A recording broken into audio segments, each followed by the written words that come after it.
What's up, everyone? It's Roger and James here from the DisKingdom Podcast. In this episode, we're going to be talking about quite a lot of games. There's quite a little bit of news this week from some video games.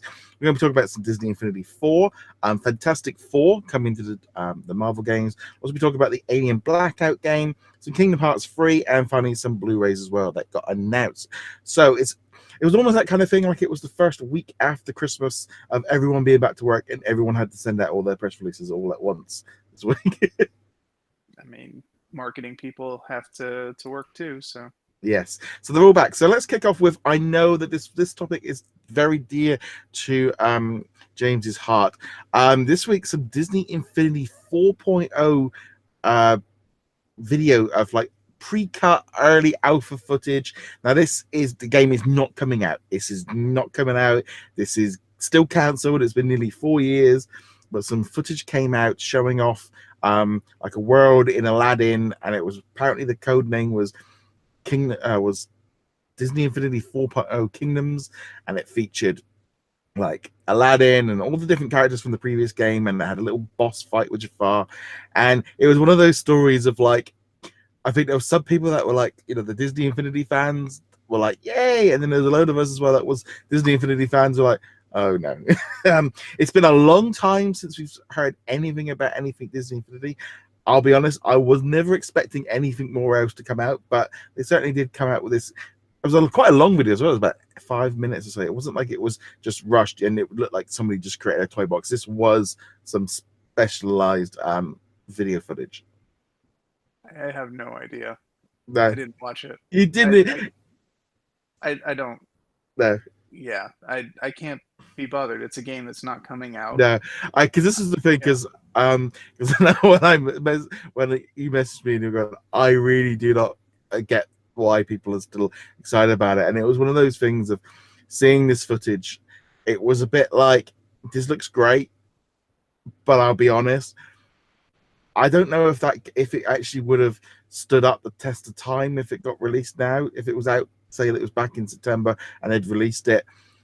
The world has moved on a lot since 2013, since the first Disney Infinity game came out. And yeah, I don't know. I sort of watched it myself and was just like, this looks great, but it just looks more of the same. And I know that's what a lot of people liked about Disney Infinity, but it didn't. They are having this world where all the characters were running around in it like a play set with everybody. But at the same time, it still looked way too similar to what we'd seen before. I mean, that was the impression from the single still that I saw on the DisKingdom article. Yeah. That you posted, and that was it. So, I mean, but keeping in mind, of course, the game was being developed while Disney Infinity 3.0 was still being worked on. So it makes sense that it would look pretty much the same. But yeah, even if they magically somehow got the money to make a Disney Infinity 4, they got the old band back together at Avalanche or whatever, they'd have to start from scratch anyway. They couldn't use this anymore. It just wouldn't fly anymore. And they'd probably have to develop for the next-gen consoles, PS5, Xbox 2720, I don't know, whatever they do. Yeah. Assuming there is an Xbox. But yeah, I mean, they couldn't use any of this, whatever. No, I think it was one of those situations of, I mean, it was very interesting seeing this footage out there because they obviously were working on it. They had the plan, because this is the thing with video game development, is it takes years. They are working on stuff years in advance. So when this stuff was obviously cancelled, they had already begun early stages. They were working on, you know, even down to starting to doing some of the cutscenes and stuff and working out some of the details. But because they'd already built the framework for the 3 previous games, it's like a lot of sequels. A lot of the hard work had been done. It was just polishing and making things better.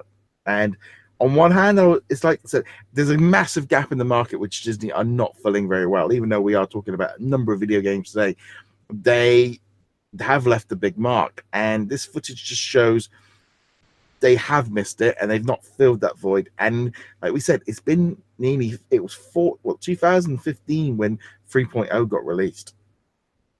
I mean, that was the year I was at D23, met several of the Infinity people, you know, was hanging out at the booth at D23. So yeah, it's been a while. Yeah. And yeah, I mean.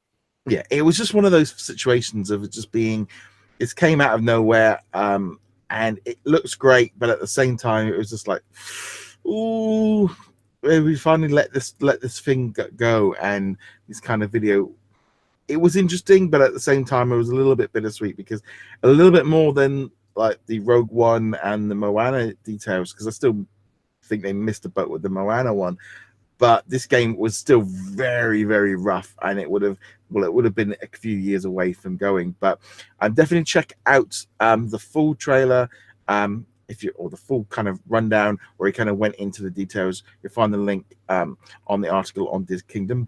Okay, but let's talk about now a video game which is coming out. In 2 weeks, we got Kingdom Hearts 3, which is going to be hitting PlayStation 4 and the Xbox One.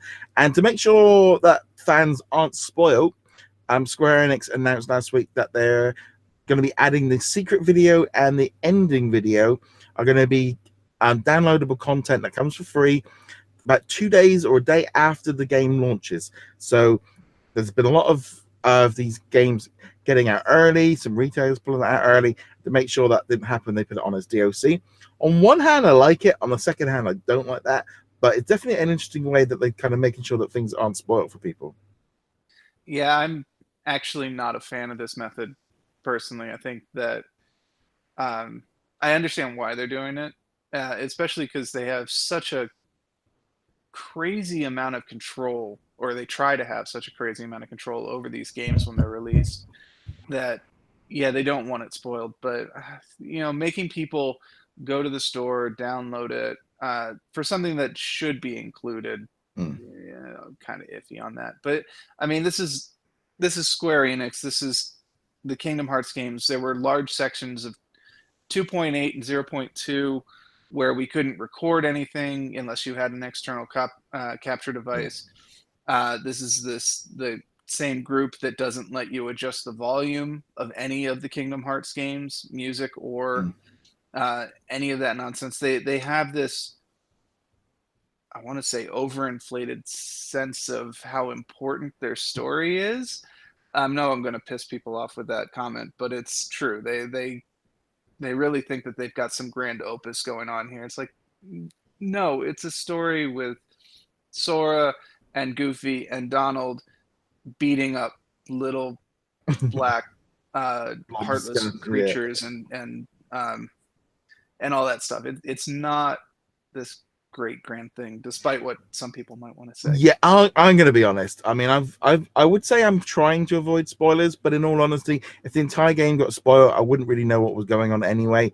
And this is someone, I've completed like 4 of the Kingdom Hearts games, so it's not like I still haven't got a clue what's really going on. It's I don't really enjoy that part of it, the storyline. I wouldn't say it kind of pulls me in. I like the Disney World. I like battling. I like seeing what they're doing and the overall story. And I'm really looking forward to jumping in and playing through Kingdom Hearts 3. But yeah, I'm a little bit disappointed as well that they have had to do this because of the way that leaks and stuff happen. But also, for preservation point of view, like you brought a game and then you're not going to get it. Not going to make a massive difference to me. I'm going to buy the digital version. I decided I'm just waiting until the few days before I pre-order it.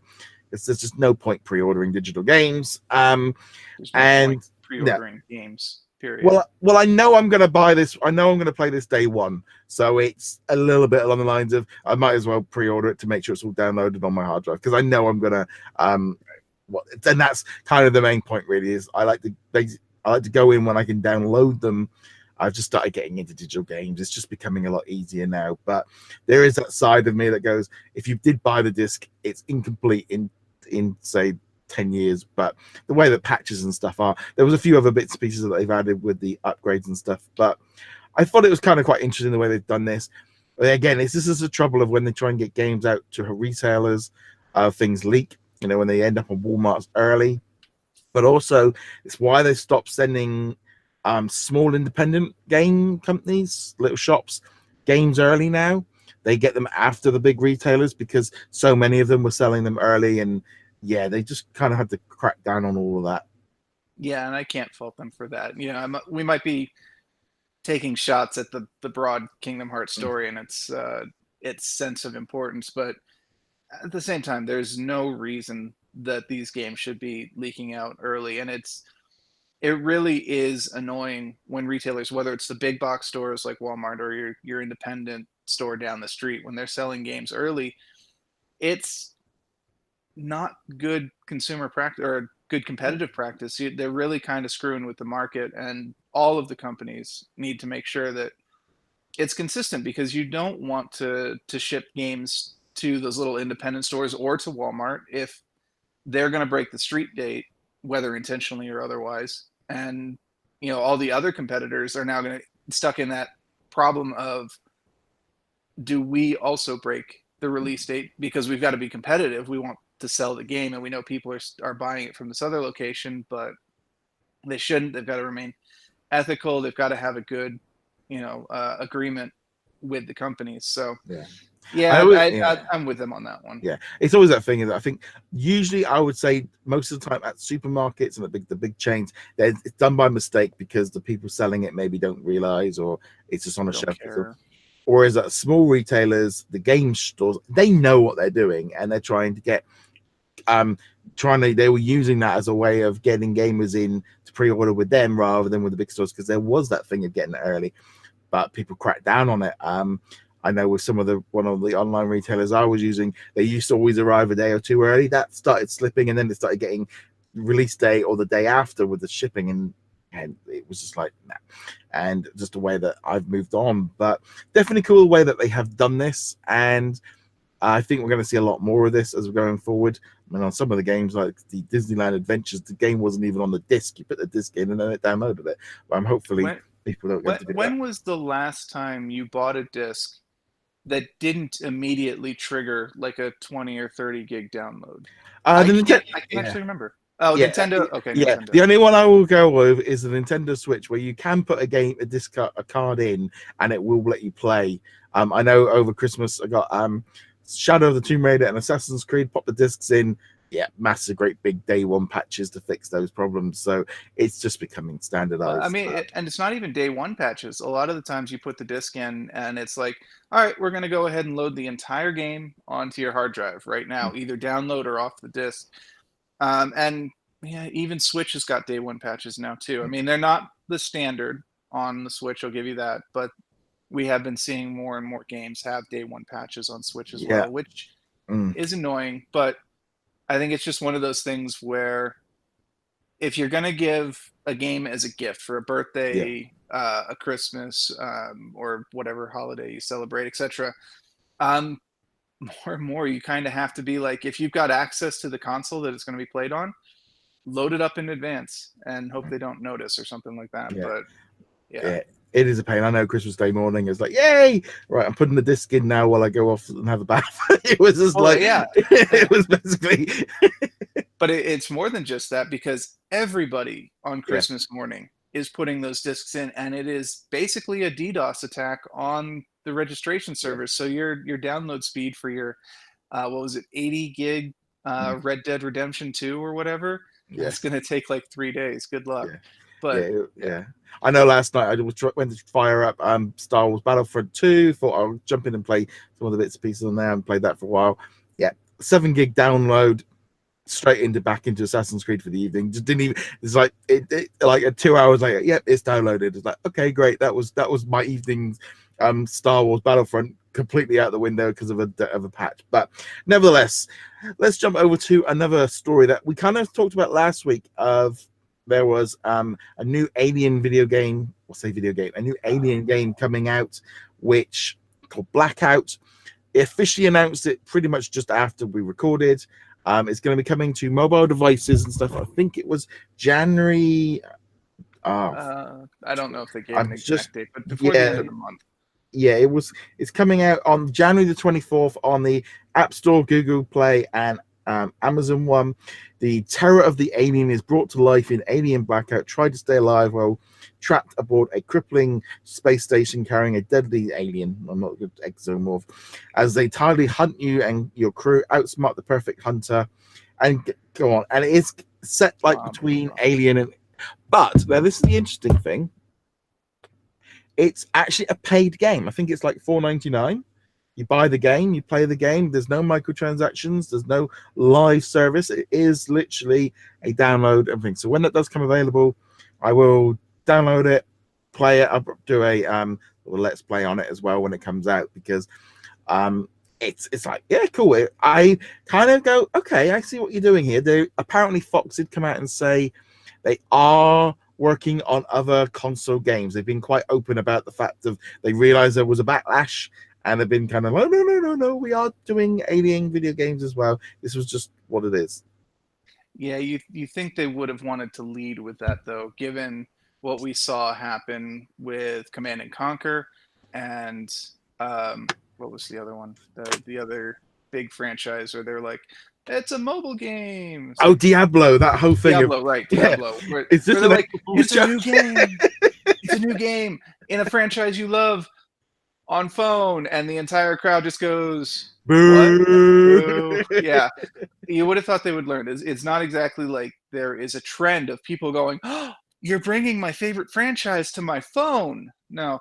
And I mean, I get it. This is, like you said, supposed to be a more proper experience. It's not supposed to be reliant on microtransactions. It's not going to be like, your flashlight is out of power, paying 25 or 99 cents to get more batteries, or wait 3 hours or something like that. No, it should be a proper game. So points to them for that. However, again, this is one of those things where, like, it's a pseudo sequel prequel thing to Alien Isolation. It's got, that writing onto it, and you're kind of like, yeah, I'm not really expecting to get the same kind of experience that I got from Isolation in a mobile game. And you can just kind of feel that whole, I mean, I don't think we were even particularly enthusiastic about it to begin with, but there was so much potential to it. Like, it could have VR stuff on the PlayStation and the PC. It could maybe even be like, continue to have Kinect support, even though no one has Kinects anymore, stuff like that. And like, it's on your phone. Yay.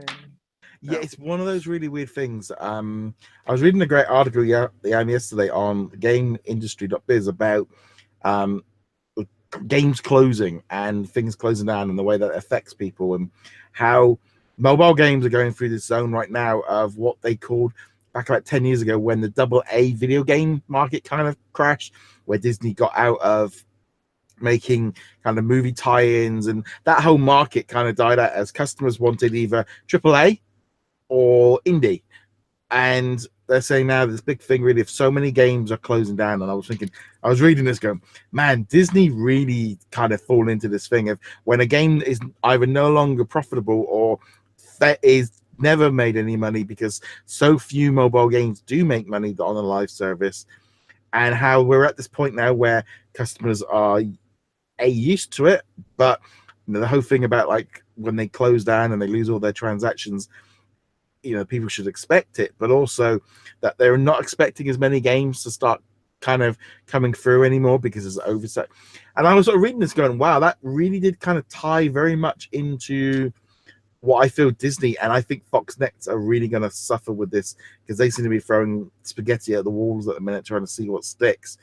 And I was thinking, this is very much what seems to be going on at Disney. Yeah, and I mean, Foxnet doesn't even necessarily have a good track record at the moment. No. They had that Planet of the Apes VR game or whatever, which got terrible reviews. Yeah, I still need to play it. I have got it. Really? I've got it installed on my PlayStation. I just haven't. I've been kind of jumping in with Astrobot and Assassin's Creed. Just haven't got around to trying it out yet. Should probably do a let's play or something on that. Astrobot's fantastic. It is, and so it's just that thing, I think, of it's like Marvel and Disney. Like, over the Christmas period, they were dropping games services, right? And it does feel like it's like right now Marvel have got like four tiered Marvel games, and that's probably a better run than trying to run 7 or 8, even if they are different. And I think Disney in the same boat. There's only really a few games out there in it, and I just read this article and I was thinking, wow, that really did hit to me. Like, Disney got hit with a AA crash, and now they're kind of being hit with this same thing with with their mobile games, of that kind of losing its muster. Yeah, and to be fair, it's not just Disney. We're seeing delistings all over the place, or companies being like, yeah, you can still play the game, but nothing new's coming out for it, that kind of thing. And honestly, we've been expecting this for a while. The consumer backlash against free games which actually cost thousands of dollars to play effectively is been a long time coming. I think consumers are finally at that point where it's just like, it's not worth the investment anymore. We're sick of being milked, and there will still be a couple, because a couple of these games are still doing extremely well. Disney Magic Kingdom seems to be doing all right. Star Wars Galaxy of Heroes, Marvel Contest of Champions, they have their base and they're still making money, and they're still near the tops of both the iTunes and the Android app stores. But the rest are just kind of falling away. And I think kind of what you were alluding to, that Disney is kind of going more for, I don't want to say quality, because quality is not really the right word, but they're kind of focusing on a few small successful games and letting all the rest just be like, no. I mean, sure, they're turning a profit. Like Avengers Academy was still turning a profit even towards the end, but just like we saw with Disney Infinity, they're going, we've got money invested into this and it's getting this return, but if we took that money and invested it in that, we would get that return, and that return is better than what we're getting now, so let's put the money into that instead. Yeah, I think the big problem as well is trying to keep doing those updates of trying to get people to come back, trying to keep updating. And this kind of ties in, I think, like Disney Magic Kingdoms, they just added the Cinderella characters, I would say very much D-list characters. Cinderella characters, because they already had Prince they Charming. They added Lady Tremaine and the two stepsisters. And yeah, they are very D-list, D-list characters. But I think this is the advantage of games like this and Disney Heroes as well, where by having the entire Disney catalog, they can keep spreading out those character releases to keep bringing people in and keep having a little. And it's the same thing with Marvel, and we'll kind of slide into that, where they have just announced a ton of new updates for their Marvel games. They're bringing Fantastic Four into the suite of games. So, but they've even done that differently. I think like Future Fight has added like the Fantastic Four, Doctor Doom, and a few other characters all at once, whereas Contest of Champions just brought in the Thing. And you can see how they're all trying out different ideas. Puzzle Quest has had them for a while, but they've kind of tweaked things. And also I think it was Strike Force is having one character, and then but like say Future Fight just went and threw them all in there. But that kind of works for Future Fight because they've got such a massive roster at this point. And I know Contest of Champions does too, but Future Fight tends to do stuff in waves. They tend to be like, we're going to add a whole bunch of X-Men characters, and there will be like a sequence of events that you go through to unlock and upgrade the X-Men characters. So that's kind of been their model. It works for them. They normally release characters like 3 or 4 at a time. The Fantastic Four, of course, more than that, but for such a big name, it makes sense. And then Contest of Champions, with the focus of building up an individual hero rather than a team of heroes or a big team of heroes, it makes more sense for them to drop in just the Thing, and then maybe the Human Torch will follow, and then Invisible Woman, and so on. But yeah, I think they're also experimenting and seeing which is more successful, and whichever we see kind of bringing in more money or more players or both will be the one that kind of they shift to for future games, assuming there are future games at this point. Yeah, I mean, I quite like. I mean, the only thing is, I like with Contest of Champions, and it's one of the reasons I kind of play with it, but I don't like it. Is like, say I wanted to play the Thing now, I have to go into random generated boxes to see if I'm lucky enough to get it. Whereas I like just to pay upfront, buy it, and I know I've got it. So that's one of my problems with that. The other games are a little bit better at that than that.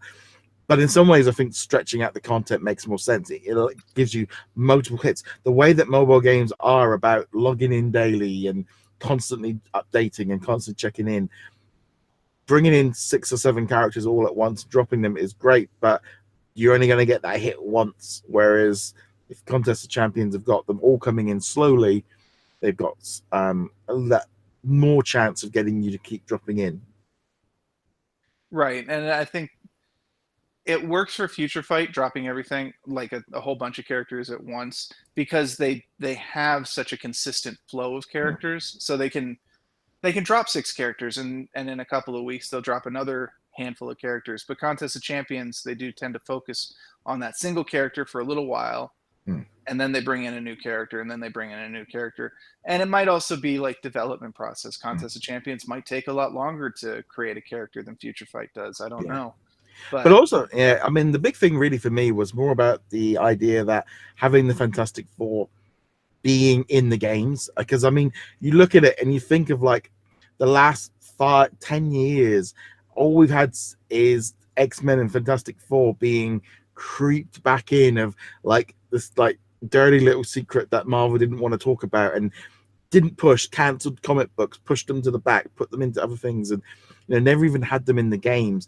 And now the Fox deal is due to be done by next month. They seem to have that's all gone out the window. Fantastic Four are back in favor, and in some ways, what's old is new again by letting them go for a few years. Now people are excited about them, and the same thing with the X-Men, and I think that's definitely a cool thing. Yeah, and it's one of those things where I think we've talked about it before. Sometimes letting these characters go out of circulation, whether or not it's for entirely petty reasons, it helps because, the Fantastic Four, the book wasn't selling all that well, before they canceled it. The X-Men were kind of floundering for a bit, had a bit of bloat, still have a bit of bloat in the X lineup. But having these past couple of years where people are talking about the Fantastic Four and Fox and the X-Men, and why are they getting rid of Wolverine, and why are the Fantastic Four just kind of being wiped out, and why are the Inhumans replacing the mutants, has built up anticipation for these titles. So whether that was their intention or not, and I think it wasn't, I think their intention was to try to nuke these properties to get into a fight with Fox. It has kind of worked out for them in the end. Yeah. It's just kind of, I think it's going to work forward, and it's just nice seeing them being put in there, and that whole issue of them being kind of not mentioned, because you'd think that these characters would have been in there since day one, because it was always that big thing of like in the Marvel Heroes game, they removed them from the console version when they brought it in. That was how strong the thing was. I mean, they didn't remove them from the Alliance reboots, but yeah, it's just kind of interesting to see where they've gone with those Marvel characters. They were completely just gone, and now back, bang, suddenly Fantastic Week, and they are everywhere. I mean, to remove them from the Ultimate Alliance games, they would have had to have actually done some work on the Ultimate Alliance games. Yeah, not a sore point or anything like that. No. But yeah, it's good to see them back. It's good to see them being reintegrated. And I mean, I've never been a huge fan of the Fantastic Four, but they are Marvel's first family. They are, the character that the characters that Stan Lee basically built the Marvel legacy off of. So yeah, and they do have some of the best villains. Yeah, I think that's the thing. When you take like Doctor Doom's, you've also got Silver Surfer, Galactus, and the Skrulls. Oh man. Well, yeah, just kidding on Mole Man. Yeah, kind of the Underminer. Well, they've actually got quite a few really good villains when you get down to it. Annihilus, pretty much anything in the microverse, anything involving alternate dimensions, and then of course the connection to Silver Surfer and all of his villains and so on. So yeah, I've always said about the Fantastic Four, like the four of them, not particularly interesting, but the catalog of characters that they bring with them is amazing. Yeah, I mean, for me personally, I know it's like Doctor Doom is going to be the big one that I think is going to be a big impact on the Marvel Cinematic Universe, and obviously that ties in of all these movies and everything that comes along with it. It affects everything that comes down the line of what they're doing at the top, filters down through the games, through the toys, through the books, through the movies, etc. And it's just going to be nice to have all of that all into one place when the deal looks to be set to be pretty. I think Marvel are. I think it was done from the Marvel point of view, because they apparently, on a side note, some of the Marvel movies that they were working on, Gambit, Deadpool, X-Force, Deadpool, and Multiple Man, and all these movies that Fox were working on, they are apparently all done. They're not doing any of them. They've got Dark Phoenix and New Mutants in the can, and that's all they're doing. And we all knew that was going to happen, but it's coming through now that they are. And I still personally feel like Marvel just releasing 3 movies a year and the TV series is enough, and getting rid of those tiered movies is probably a good thing. Yeah, and now that they have the ability, or will soon have the ability, to quality control the movies, we can have a bit more faith in them. Like Gambit was stuck in development hell for years. Yeah. Channing Tatum was attached to it, unattached, attached to it, unattached. Directors came and went, and writers came and went. So it's best to just kind of write that one off. Yeah. And then, from what we've seen, pretty much all the other movies have been the same deal. The Fox has been so inconsistent with these movies, because you get stuff like Logan or X-Men 1 and 2 or the Deadpool movies, but for those you've got Wolverine Origins, X-Men 3. Some people argue things like Days of Future Past and stuff like that didn't quite live up. I really enjoyed them, but I understand they weren't. If you want to look at them like from an objective point of view, they're not particularly good movies, but they were fun. But yeah, the track record there is very hit and miss, and you can say the same for some of the middle tier Marvel movies, like say Thor 2, Iron Man 3, kind of in that area. But on the whole, their track record is much better. So it's it's a better idea of just scrap all those plans, let the X-Men and the Fantastic Four get brought in organically in a way that makes sense, and just everything before that's gone. So there's also a whole other side of things. Well, they don't want the Fox teams to make it, because that means it might come under some of their old contracts, so they'll want to keep it under Marvel. So lots of bits and pieces going on there. So let's shift away now from movies that are not being made to movies that have been made and are being released. So first off, we've got there was news that the Nutcracker in the Four Realms will be released on DVD, Blu-ray, and 4K. I'm just going to check the date. I think it was January 29th in the US, a little bit later in Europe. I think we get it in March.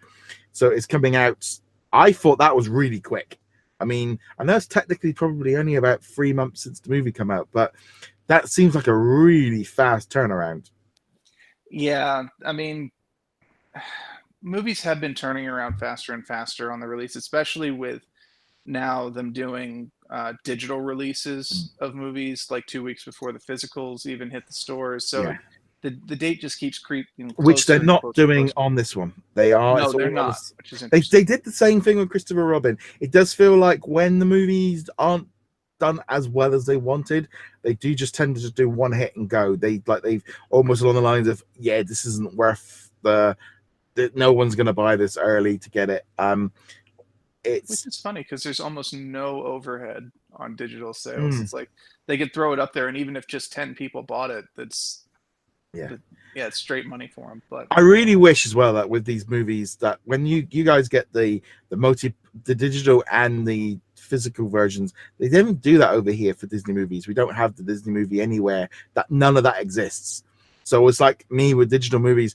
We don't. If you had you guys over there, where if you buy it on one, you can watch it on all of them, and it's all in your digital locker. We don't have that here, so I'm still buying them on Blu-ray, because digital is still a bit messy of how it used to be years ago for you. So I'd love to have the full version set, but they don't. It's still on Blu-rays here.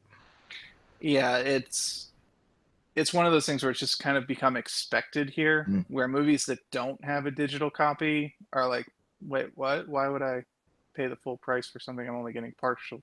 But yeah, I'm sure it's going to become the standard pretty much worldwide at some point. I don't know when that some point will be, but yeah, I know personally that would be something I'd like to do more of, getting into digital ones. But I'm just going to touch now on the other release that was announced this week. It was kind of the worst kept secret in terms of when this was coming out. We got the Little Mermaid, the 30th anniversary of that. That's going to be coming out February 25th.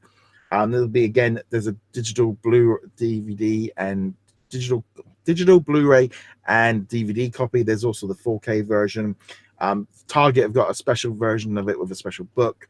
Again, we don't get the signature collections over here in the UK because they're all out on Blu-ray constantly. They seem to have stopped doing the vault. You walk into the supermarket and you'll have the whole collection of Disney DVD Blu-rays just sat there 20 all the time. They kind of abandoned that idea over here, but great to see them kind of reissuing this one again. Yeah, and I'm glad to see it's going to be in 4K as well.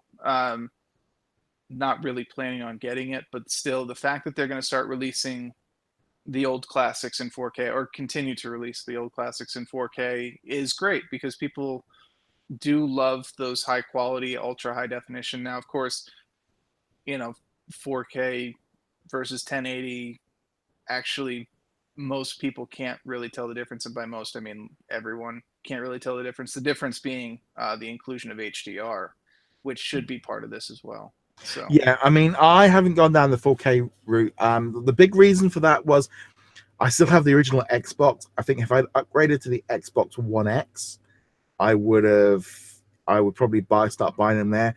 If the PS4 Pro that I brought had a 4K device, I probably would have started buying them. My big problem is there's a £10 price jump. It's £10 on DVD, £15 on Blu-ray, or £25 on 4K. It's like, yeah, I remember paying £25 for DVDs when they first came out, but yeah, it's hard to kind of justify that £10 more for arguably not a big enough difference. It was £10. I think it was £5. I might be a bit more inclined, but a £10 jump is quite a lot for.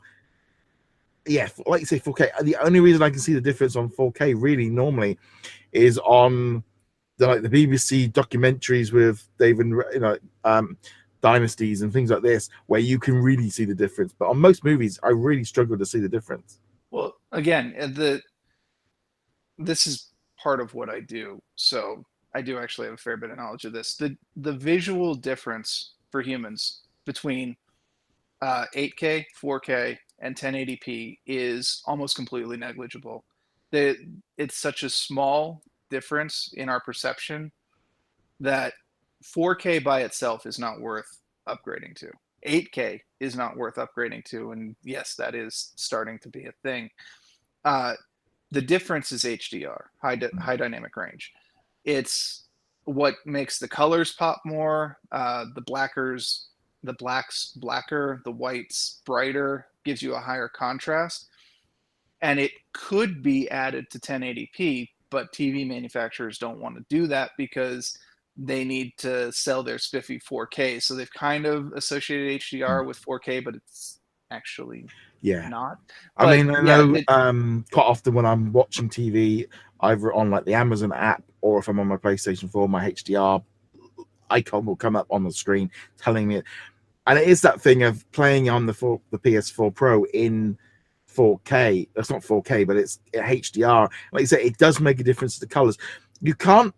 I think if you did screen by screen, you can tell. You just get used to the upper thing, because I find, like, for example, on Amazon they include 4K and HDR and stuff on their videos as standard, whereas on Netflix I'm still on the box standard version because it's like think of like, well, I can upgrade to have the bigger version, but it doesn't really impact enough to do it. My wife wouldn't now always likes watching in HD, but 4K is that thing of.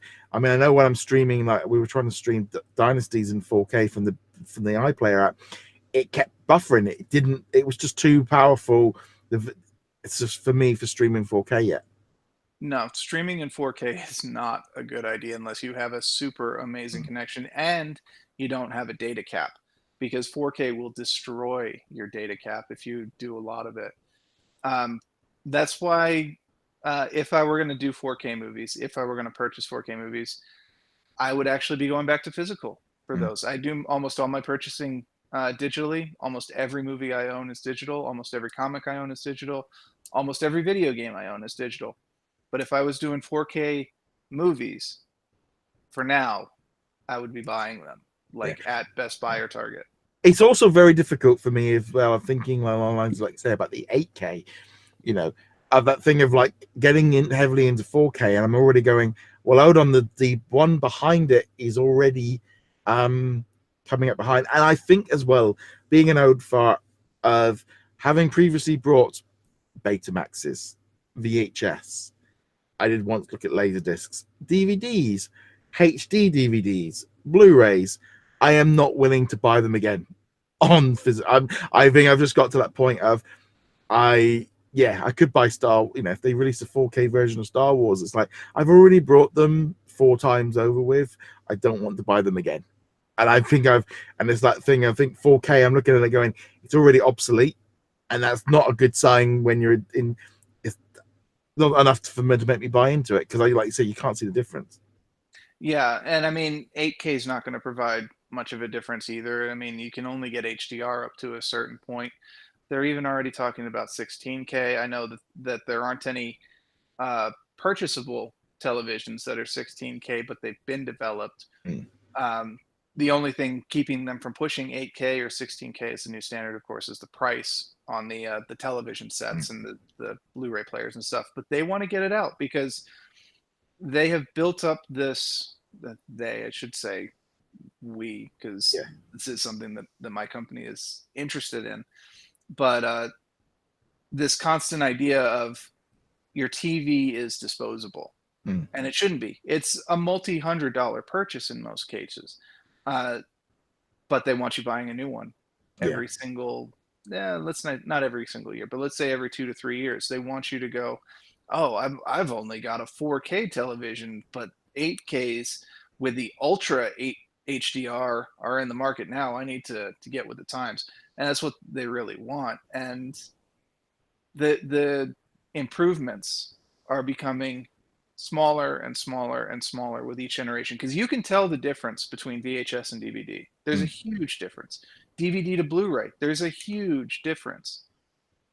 Blu-ray to 4K, not so much. No, I mean, the thing is, using my TV primarily as a smart device as well, I think has changed how I'm looking, like you say, about upgrading and the apps need updating and all the rest of it. Is, when you used to buy a TV and used to keep it, we used to have a black and white television that was 40 years old.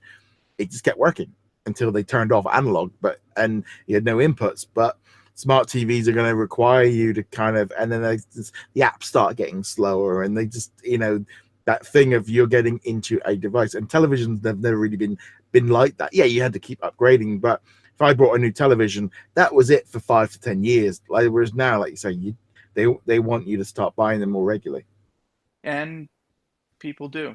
I mean, that's why they continue to develop these new TVs. And it's not even going from 4K to 8K. It's like, well, we've got the 4K HDR. Now we've got the 4K HDR10. We've got the 4K HDR Adobe, whatever their thing is called. Vizio's got their own thing, and it's just like, but it's I mean, if they were like $40 purchases, all right, yeah, sure. But for a good one, for a 4K television, they really you will be able to see the difference between that TV and your previous TV.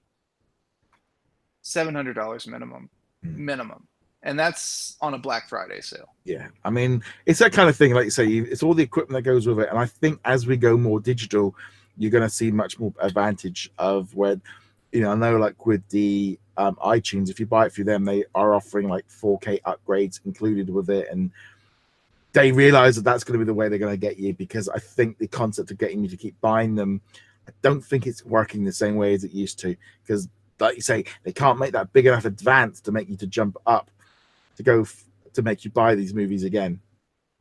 Yeah, and I mean, it kind of worked when Blu-ray was coming out. You could buy the Blu-ray and it had the DVD in it. And they're still doing it now, obviously, but you could kind of be, I don't have a Blu-ray player, but it's just a little bit extra to get the Blu-ray package, which also has the DVD, which also has the digital version, going back to what we were talking about earlier. So when I do have a Blu-ray player, I've already got movies that I can watch with it, and I can still watch them now. I know the 4Ks are doing the same thing. They're packaged with Blu-ray. Sometimes they're packaged with DVDs as well. So you can go, I don't have a 4K player yet. I can't watch Infinity War in 4K, but it's got the Blu-ray in it as well. So, and like I said, I would do it. I would have done it, but that price difference is just too big to have something sat there doing nothing. But the price difference is getting better though on the individual discs. Like, yeah, the release date, you're still looking at $20 over here for the Blu-ray, probably $29-ish, give or take a sale for the 4K.